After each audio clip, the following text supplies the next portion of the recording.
Agora, delegado Palumbo, eu destaco as imagens dos protestos e as várias manifestações que acontecem pelas principais vias de Caracas, mas também as outras cidades mais populosas do país. E tem um vídeo que circula nas redes sociais, daqui a pouco a produção vai separar, manifestantes derrubando uma estátua de Hugo Chávez nesse protesto contra a reeleição de Nicolás Maduro. Enfim, queria também que o senhor trouxesse sua impressão sobre as manifestações de algumas entidades aqui no Brasil, enaltecendo o processo eleitoral na Venezuela, indicando que a democracia venceu, delegado Palumbo. Acho que seu microfone está fechado, delegado. Verifica aí, por favor. Melhorou agora? Agora perfeito, perfeito. Não, essas declarações dele aí só mostram que ele é um desequilibrado. Democracia onde? Só se for dentro da casa dele. Né, que não sei se a mulher dele manda nele, alguma coisa desse sentido, porque é absurdo isso que ele está falando. Ele vai perseguir os opositores, aliás, já começou, né, quando ele coloca, quando eu falo coloca, é porque ele manda no Ministério Público Federal lá da Venezuela investigar a Maria Corina. Isso é absurdo. Esses manifestantes que estão aparecendo na tela correm o sério risco de ser preso, correm o sério risco de responder processo, porque ele falou na maior cara de pau que tentaram dar um golpe, mas ele não foi transparente, foi ele que causou tudo isso. É um ditador que não aceita ser contrariado. E o Brasil não pode ficar em cima do muro. O Brasil tem que se agigantar. É como se fosse um pincher indo para cima de um Rottweiler. É o contrário, o Brasil é muito maior do que a Venezuela. A gente não pode aceitar isso, ainda mais um governo que fala de democracia o tempo todo, de direitos individuais, direitos humanos, não pode compactuar com uma eleição fraudulenta, de maneira gritante, como essa que foi da Venezuela. Eu vou retomar com o Luiz Felipe Dávila aquela reflexão, Dávila, que nós fizemos na semana passada, mas agora acho que nós temos elementos importantes para colocar sobre a mesa, indicando como serão as próximas semanas e os próximos meses. Você lá atrás falou sobre a possibilidade de pensar em uma saída honrosa, mas a gente ainda trabalhava com a possibilidade do opositor sair vitorioso, o que forçaria naturalmente o regime de Nicolás Maduro a pensar em uma estratégia para que ele não fosse preso e pensasse, inclusive, numa saída honrosa dentro da Venezuela ou então em uma outra nação. Ele tendo as instituições ao seu lado, a autoridade eleitoral, reforçando aquele seu desejo, aquele seu plano de continuar na cadeira de presidente, quais são as saídas possíveis para tirá-lo do poder? Somente diante da força? Não, seria uma negociação que naturalmente envolveria os Estados Unidos ou então outros países, Brasil, possivelmente alguma liderança europeia, outros organismos internacionais. Quais são as possibilidades, hein, Dávila? Bom, vamos imaginar que o melhor cenário seria que Nicolás Maduro tem 6 meses, né, para assumir essa nova presidência. Nesse período, a comunidade internacional ajudaria essa negociação interna da saída honrosa, ou seja, ele poderia continuar morando na Venezuela sem direitos políticos, caçados, etc., isolado, mas não seria preso ou iria para outro país, poderia ser negociada essa saída. E ao negociar essa saída, esse Conselho Nacional Eleitoral poderia reconhecer que houve fraudes ou inconsistências, para ser mais bonito o nome, né, em algumas urnas. E isso mudaria o resultado das eleições e daria à oposição o direito de governar o país agora, o Edmundo González Urrutia. Então, assim, essa pode ser uma saída honrosa, aproveitar este período para costurar essa saída para Nicolás Maduro. Agora, isso vai depender de uma atuação muito dura da comunidade internacional, porque se Nicolás Maduro enxergar que tem uma mínima oportunidade para ele continuar no poder e vivendo o país dele, ele vai fazer. Então, assim, é preciso uma coordenação de esforços internacionais que nós nunca vimos em relação à Venezuela. Como eu falei aqui na abertura do programa, o estado lamentável da Venezuela é, sim, grande parte por causa da ditadura bolivariana, mas é também por causa da omissão dos países internacionais ao agir em relação à Venezuela de maneira absolutamente pacífica. Enxergar como se estivesse sentado na arquibancada de um jogo, todo esse desmando acontecendo na Venezuela durante tanto tempo. Então, a omissão da comunidade internacional é também culpada pela situação desastrosa da Venezuela. Portanto, é hora dessa comunidade agora virar o jogo. Falar assim, não, agora nós vamos trabalhar conjuntamente para encontrar essa saída honrosa para Nicolás Maduro e aí permitir que a democracia e a liberdade voltem a reinar na Venezuela.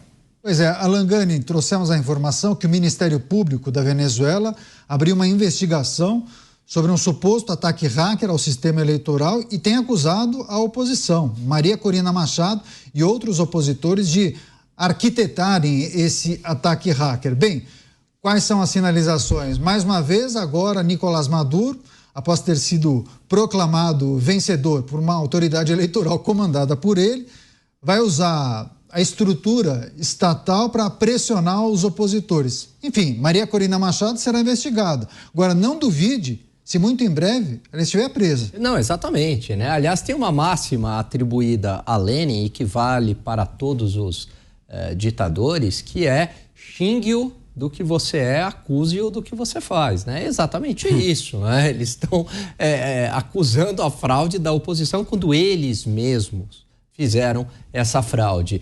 E agora vão imputar esse crime, prender os opositores. Ataque de bandeira falsa, né? O false flag, né? Exatamente. E agora vão imputar esses crimes aos opositores. Não é do interesse da ditadura bolivariana venezuelana ter opositores com vozes denunciando a fraude. Muito pelo contrário, eles vão agora calar os opositores. Então esse é um roteiro natural. Teve a fraude, agora a gente acusa a própria oposição de fraude, depois dossiês, prende esse pessoal e, se endurecer ainda mais, mata, né? Eles não têm a menor humanidade, eles vão fazer isso, né? Então é uma situação muito complicada da Venezuela, não tem como eles saírem sozinhos disso.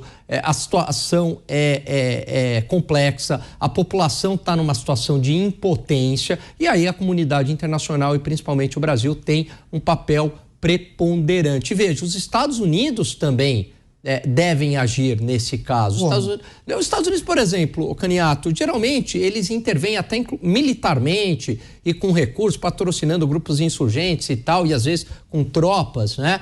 A área de influência norte-americana, né? Historicamente falando, é o Oriente Médio por conta do petróleo, e aí falando do interesse americano mesmo, Europa Ocidental, aliado e o Nordeste asiático, né? Então, quando você tem ali Japão também, Taiwan, então ali são as zonas de influências norte-americanas. Agora, será que não seria de interesse dos Estados Unidos algum tipo de intervenção na Venezuela, pensando exclusivamente no petróleo? Eles sairiam ganhando por conta do petróleo. A gente está falando talvez da maior reserva de petróleo do mundo ali no Orinoco, né? Não é a maior produção porque eles não têm essa capacidade de produção.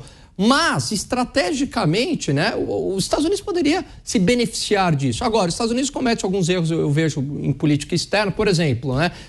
Ao invés de cuidar aqui do quintal América Latina, ele concentrou muito mais esforços na Ucrânia, que não é historicamente uma zona de influência norte-americana. Talvez foi um erro estratégico. Como o Dávila falou aqui, a omissão do Brasil, a omissão dos Estados Unidos na Venezuela chegou nesse ponto. Pois é, e muitos entendem que houve um cálculo de Nicolás Maduro, viu, Luiz Felipe Dávila, ao antecipar as eleições, justamente olhando para o pleito nos Estados Unidos, porque, de certa maneira, o atual presidente dos Estados Unidos, Joe Biden, e aquele que disputa o pleito com o Partido Democrata, Donald Trump, talvez não queiram dar declarações muito contundentes nesse momento e queiram colocar todas as fichas e dedicar-se, claro, à campanha eleitoral por lá, para depois, uma vez o resultado proclamado nos Estados Unidos, para tomarem decisões mais firmes.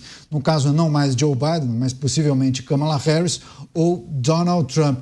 Você, Dávila, o que os Estados Unidos poderiam fazer? Claro, há um interesse por conta do petróleo, mas também sempre há um olhar para uma desordem na América do Sul e muitas vezes os Estados Unidos acabam atuando como a polícia do mundo, né?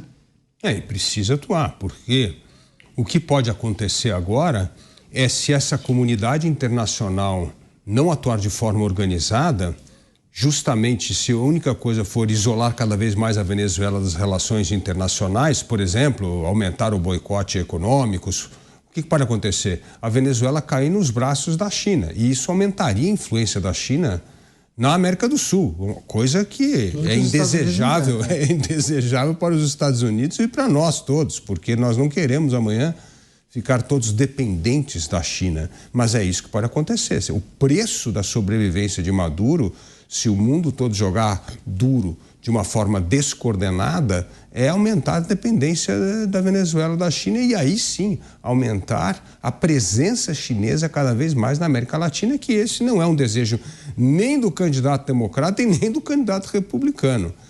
Mas, voltando aqui à questão do Maduro, uma coisa me chama a atenção, que é o seguinte: parte da dificuldade hoje de se negociar uma saída honrosa para Maduro é justamente porque ele é procurado pela justiça norte-americana. Ele é considerado um traficante de droga procurado. Ou seja, qualquer país que Maduro migrar, que tem esse acordo com o Interpol, esses acordos internacionais, é obrigado a extraditá-lo para os Estados Unidos para ele ser julgado lá por crime de tráfico de drogas. Então, assim, Maduro tem muito a perder. E parte desta fraude é justamente isso. Ele sabe o que ele tem a perder. Então, esta orquestração de uma negociação com Maduro para que ele possa viver em relativa paz, mas isolado da política, me parece algo fundamental para dar uma alternativa. Porque senão ele é que nem um bicho acuado, vai se apegar ao poder, nem que ele tenha que se transformar a Venezuela numa colônia chinesa, mas ele não vai abrir mão para acabar, como eu disse aqui, numa cadeia norte-americana. Pois é, informação que está sendo amplamente repercutida pela imprensa brasileira. O nosso presidente da República espera uma conversa pessoal com o Celso Amorim, que ainda está na Venezuela, para tecer comentários e assumir uma posição acerca do que aconteceu nesse domingo. Deixa eu trazer, inclusive, uma imagem que a produção separou, aquele protesto que acontece na Venezuela, em Caracas, o momento em que os manifestantes derrubam a estátua de Hugo Chávez. Isso aconteceu há pouco, durante a tarde, muitas manifestações acontecendo em pontos estratégicos, nas principais avenidas e vias de Caracas, e nesse momento a gente consegue observar quando os manifestantes comemoram a derrubada dessa estátua de Hugo Chávez, o ditador que antecedeu Nicolás Maduro, e é uma cena emblemática, porque as pessoas comemoram e a gente percebe a alegria das pessoas, que é um ato simbólico, né, Alan Gani? É uma dificuldade que essa população vive há tantos e tantos anos, um país que tinha um potencial enorme por conta dessa vocação, essa produção de petróleo que não consegue atingir o índice máximo por conta de uma dificuldade tecnológica, mas um país que poderia ostentar níveis econômicos incríveis, né? Mas não é o que acontece. Exatamente. No passado, a Venezuela, se eu não me engano, primeira ou segunda maior renda per capita da América Latina. É um país que tem uma vocação natural para o petróleo, foi presenteado pela natureza na bacia do Orinoco, mas aí mostra como o socialismo é impressionante, né? Se você colocar lá para administrar o deserto do Saara, vai faltar areia, eles vão conseguir dar um jeito de faltar areia. E aí a prova disso é você ter praticamente a maior reserva de petróleo do mundo e a produção ser pífia. Por quê? Porque o sistema socialista, ele não premia a eficiência, a meritocracia, ele destrói. Por onde ele passa, ele gera miséria, ele não gera riqueza. Então esse seria o primeiro ponto. Um país com aquele mar de petróleo, literalmente falando, não consegue gerar riqueza. O outro ponto é que a Venezuela também tem uma vocação para o turismo. É um país lindíssimo, não é? Com praias, enfim. E também, evidentemente, que ninguém vai querer ir para lá. E aí é só miséria. Eu andei fazendo umas contas no dia de hoje que eu queria trazer esse número exato. Sabe quanto que foi a queda do PIB venezuelano desde quando começa o agravamento da crise de 2014, Caniato, até 2020? Quanto? 74%. Impressionante. 74% de queda acumulada do PIB. É praticamente a destruição do país, né? Se a gente pegar agora, né, depois da pandemia, deu um pouquinho mais de crescimento, mas chega a 72%, muda quase nada, né? A gente está falando da ordem de 70%, 75%. Agora, a inflação, vocês vão ficar assustados. Eu fiz essa conta várias vezes, porque como a inflação é exponencial, igual juros sobre juros, né? Eu fiz essa conta e falei, não, isso aqui tá errado. Chuta um número aí. Quanto que você chuta, Caniato? 10.000%. 135 milhões%. Meu Deus. Não, peraí, repete. 135 milhões%. Eu fiz essa conta várias vezes para falar, será que eu errei aqui algum número? Mas é isso, 135 milhões%. Ou seja... não tem. Impressionante. Impressionante, porque como teve inflação, teve ano que teve 130 mil% de a inflação corroeu todo o poder de compra. Todo o poder de compra. Então você teve a combinação... Então, quando as pessoas falam, eles comem carne de cachorro porque eles não têm dinheiro, um salário mínimo não consegue comprar um bife. É isso. Parece piada, mas não, é a realidade. É a realidade, porque o dinheiro perdeu completamente o seu valor. E quando a gente chega numa situação dessa, que o dinheiro não tem mais valor, a gente foi para o escambo. Né? Então, como o dinheiro não vale mais nada, é melhor eu aqui pegar esse guardanapo e trocar, né, por alguma coisa, aqui a caneca por alguma coisa. A gente vai para a situação de escambo. Então é um país destruído. Você teve uma combinação perversa de decadência do PIB, né? E o PIB é a geração de riqueza do país. Então, ao longo dos anos, o país foi destruído, 74% de queda do PIB, e por outro lado, uma explosão inflacionária. É muito mais que a estagflação, né? Porque quando a gente fala em estagflação é alguma queda ligeira do PIB com inflação. Não, isso é acho que eu nunca vi isso na história, né? Uma queda tão brutal do PIB combinado com uma inflação tão brutal.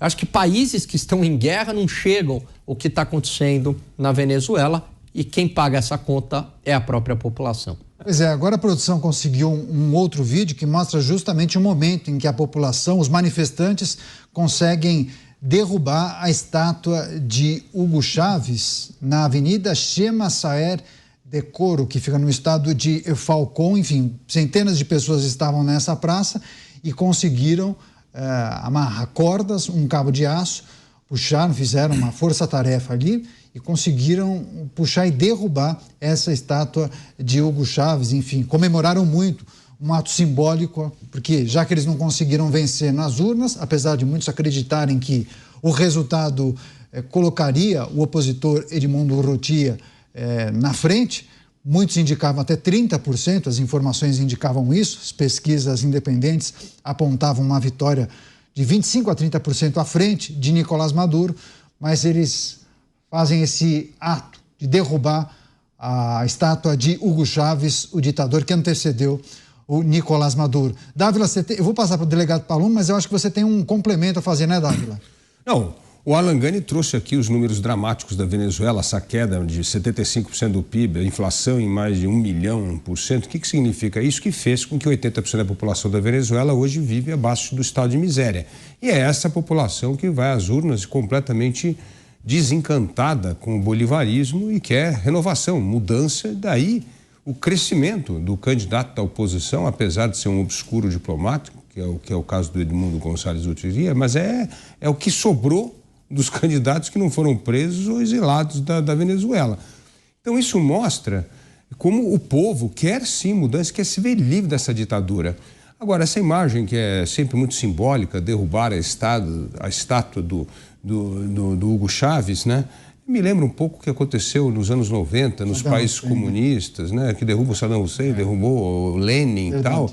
E só veio coisa pior depois, né? Ou seja, continuou dando ditadura, o país destruído. Então, é preciso ter coordenação para a reconstrução da Venezuela, coordenação dos países, da comunidade internacional, apoiar esses movimentos democráticos, reconstruir as instituições, porque senão esse oba-oba de impulso não faz com que um país volte a ser livre e democrático como foi a Venezuela no passado. Então, esse esforço internacional para depor Maduro e orquestrar a volta de uma Venezuela livre e democrática é fundamental para nós não largarmos esse país que hoje tem 80% de miserável, tentando agora reconstruir o seu destino sem rumo. Então é preciso ajuda, precisa de dinheiro, é preciso de investimento, reconstrução das instituições.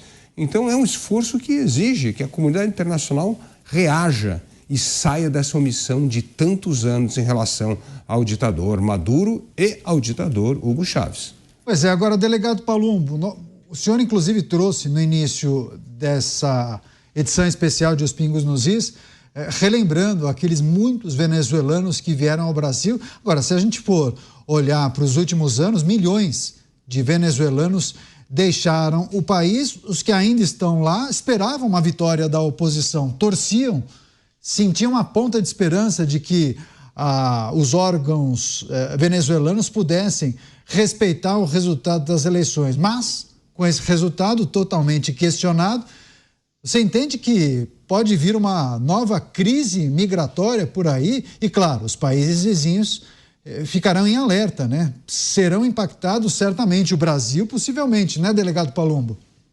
Sim, com certeza. O Brasil vai ser impactado, aliás, já está sendo impactado. O Maduro, ele é um mitomano, ele acredita na própria mentira. Ele é um mentiroso contundente. Quando ele fala que os opositores tentaram aplicar um golpe, eu não acho que uma pessoa com o mínimo de inteligência possa acreditar nisso. E a gente vê aí pelas imagens o povo completamente revoltado, porque sabem que houve uma fraude nessas eleições, sabem que não foi uma eleição limpa, sabem que não foi uma eleição justa. E quando o Dávila fala que ele age como um bicho acuado, ele age mesmo, só que ele morde. Tanto é verdade isso que bastou o Lula fazer uma declaração que ele já foi para cima do governo brasileiro, de maneira ofensiva, mandando tomar um chazinho de camomila ou colocando em xeque as urnas brasileiras. Ele é um bicho acuado que morde. E ele não vai cair fácil, não. Não pense a nossa audiência que ele vai cair fácil, porque não vai. Ele está disposto a tudo.